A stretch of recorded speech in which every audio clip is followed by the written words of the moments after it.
Hi everyone, मेरे channel Nabi Sinha talks पर आपका बहुत बहुत स्वागत है। आजकल हम लोग ये डिस्कस कर रहे हैं dark comedy. So dark comedy क्या है?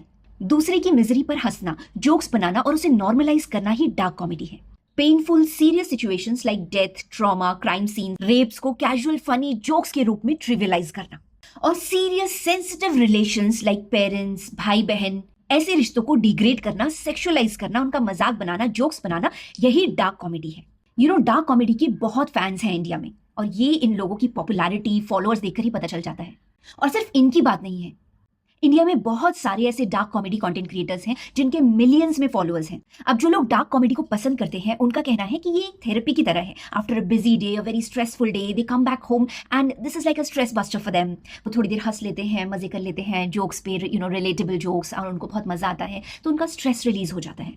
तो इसमें प्रॉब्लम ही क्या है? हम क्यों एक छोटी सी चीज को, हंसी मजाक वाली चीज को हंसी मजाक में ही नहीं रहने देते और इसको इतना सीरियस मैटर बना रहे हैं? And this is also not a life and death situation कि बहुत बड़ी कोई बात हो गई या किसी का कोई नुकसान हो गया। It's just fun, it's just for comedy, and बहुत सारे लोग इसको एक्सेप्टेंस दे रहे हैं, और जो लोग ऑफेंड होते हैं वो ना देखा करें। आई विश कि ये बात इतनी छोटी होती, हम इसे एक थेरेपी की तरह ही लेते, बस एक शो देखते, मजे करते, हंसते और सब भूल जाते। लेकिन ऐसा नहीं है।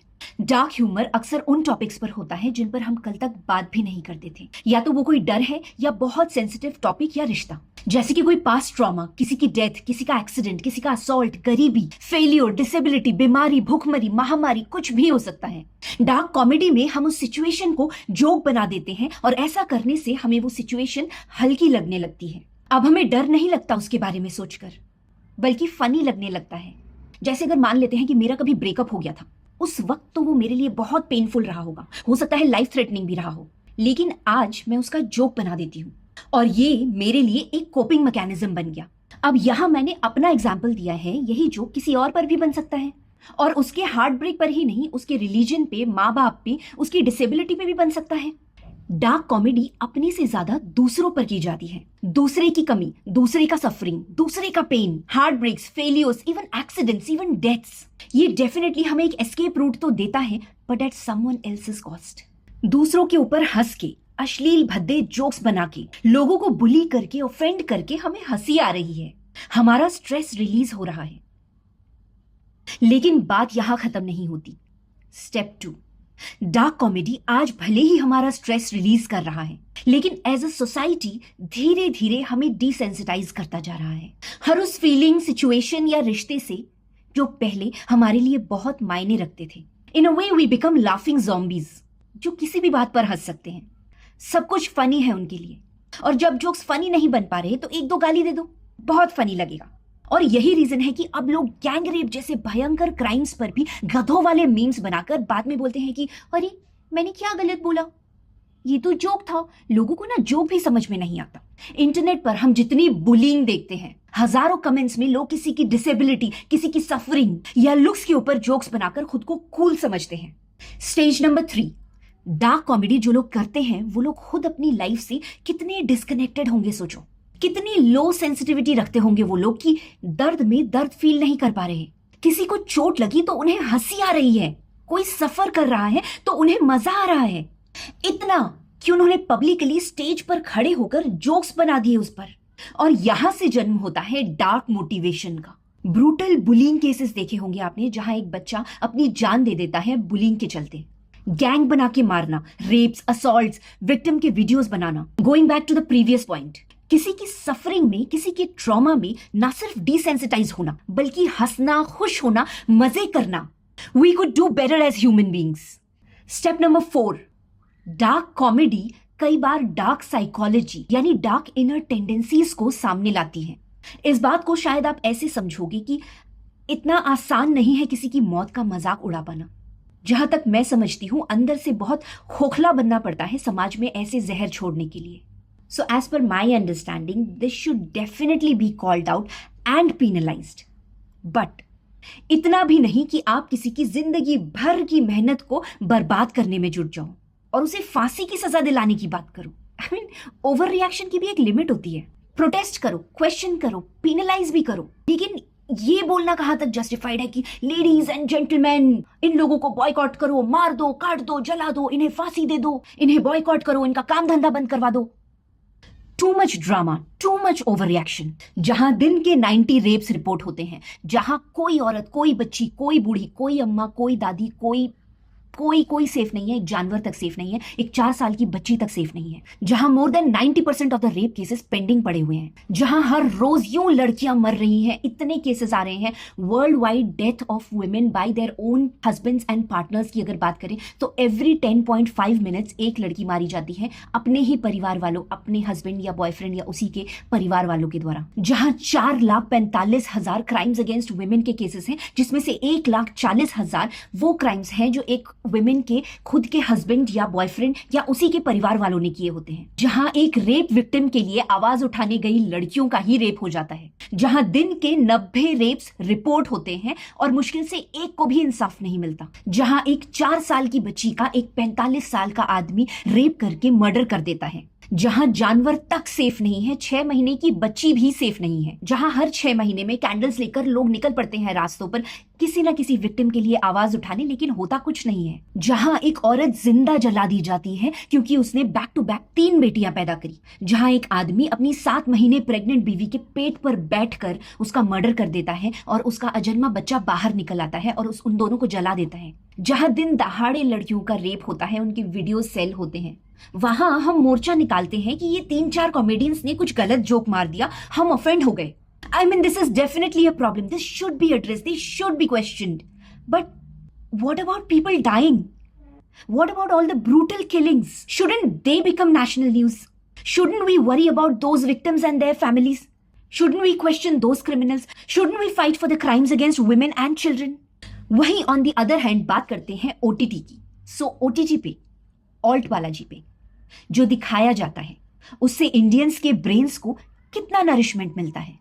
फेसबुक आप अपने फैमिली मेंबर्स, इवन फ्रेंड्स के सामने भी नहीं खोल सकते। भाभी देवर, माँ बेटा, ससुर बहू, कोई रिश्ता नहीं छोड़ा है इन्होंने। South Indian movies, Bhojpuri movies, soft porn दिखा दिखाकर हमारे यूथ का मार्गदर्शन कर रहे हैं पिछले 15-20 सालों से।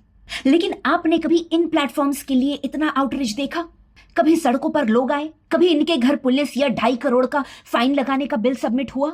नहीं, क्योंकि करोड़ों इंडियंस यही कंटेंट देखते और पसंद करते हैं। छोटे छोटे बच्चे गलियों में यही मूवीज देखते हैं और फिर जब वो अपनी भाभी या पड़ोस की दीदी या किसी छोटी बच्ची को देखते हैं तो ऑब्वियसली उन्हें वही ख्याल आते हैं जो उन्होंने कुछ देर पहले अपने फोन में देखे। जो चीज इंडियंस के दिमाग में एक पॉइजन की तरह फैलता जा रहा है उसके लिए कोई हो हल्ला नहीं है, जिसकी वजह से राह चलती लड़कियों को हर रोज अपमानित होना पड़ता है, जिसकी वजह से अच्छे खासे घरों के लड़के, इवन स्कूल गोइंग लड़की इतनी गंदी सोच रखते हैं और वो सोच घर पे तो बता नहीं सकते तो दोस्तों या इंटरनेट पर प्राइवेट अकाउंट बना के उगलते हैं, जिसकी वजह से असॉल्ट या ईव टीजिंग जैसी चीजों को हम ट्रिवियलाइज करते आए हैं कि यार छोटी सी बात है, इतनी सी बात का बतंगड़ मत बनाओ। बतंगड़ बन जाना है।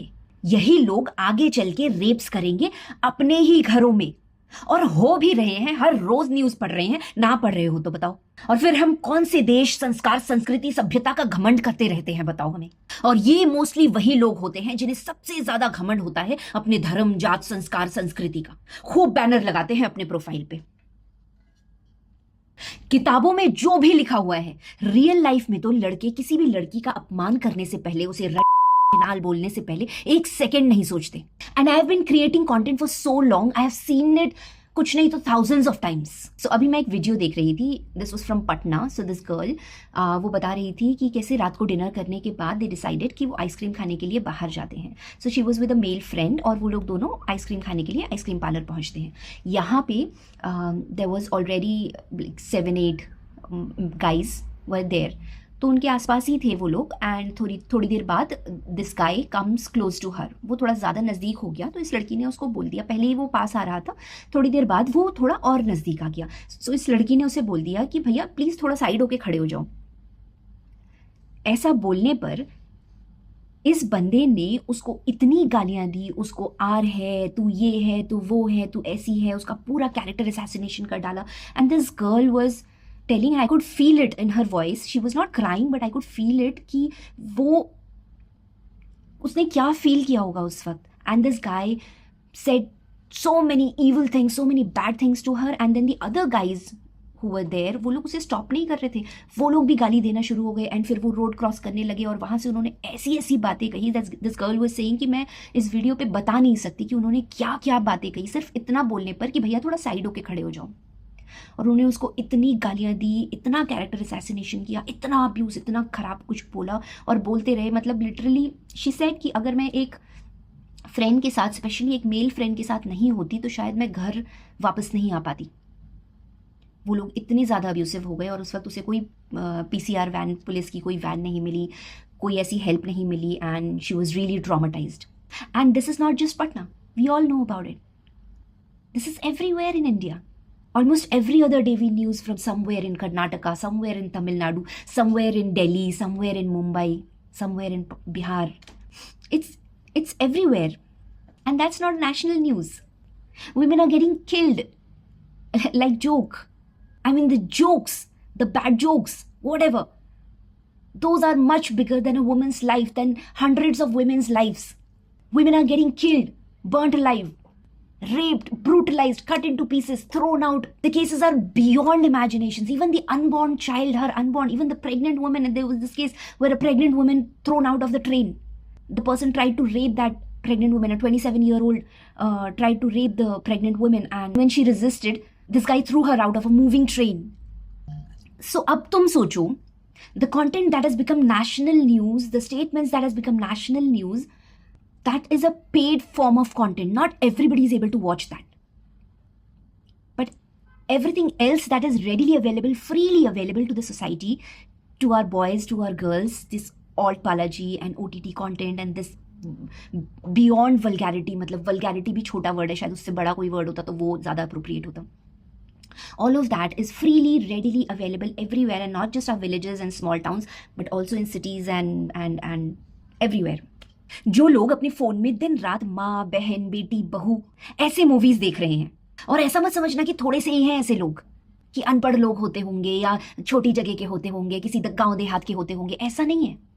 मिलियंस एंड मिलियंस व्यूअर्स हैं इन प्लेटफॉर्म्स पे, जो देश के हर कोने से बिलोंग करते हैं, इंक्लूडिंग मेट्रोपॉलिटन सिटीज एंड गांव एंड एवरीवेयर, जिनके दिमाग को इस तरीके के कंटेंट की, एक्सट्रीम वल्गैरिटी की, ओवर सेक्सुअलाइजेशन ऑफ थिंग्स की लत लगा दी गई है। आप क्या उम्मीद कर रहे हो कि वो किसी अनजान लड़की का सम्मान कर पाएंगे? कल को उनकी बीवी आएगी तो उसका सम्मान कर पाएंगे? ना सिर्फ बलात्कार करेंगे बल्कि खुल के, सीना ठोक के अपने क्राइम्स को जस्टिफाई भी करेंगे। डार्क जोक्स को, वल्गर कंटेंट को, बी ग्रेड कंटेंट को प्रमोट करके इन्हें हीरो कौन बना रहा है? हम ही लोग ना। और सॉफ्ट पॉर्न ऑन रिलेशनशिप को $multi-million बिजनेस बनाने के लिए क्या यूएस से लोग आ रहे हैं इंडिया में? वो भी हम ही है ना। Thank you so much everyone for watching my video. ऐसे ही और interesting topics पे I will be making more and more videos. Please do subscribe my channel. You all have a great day.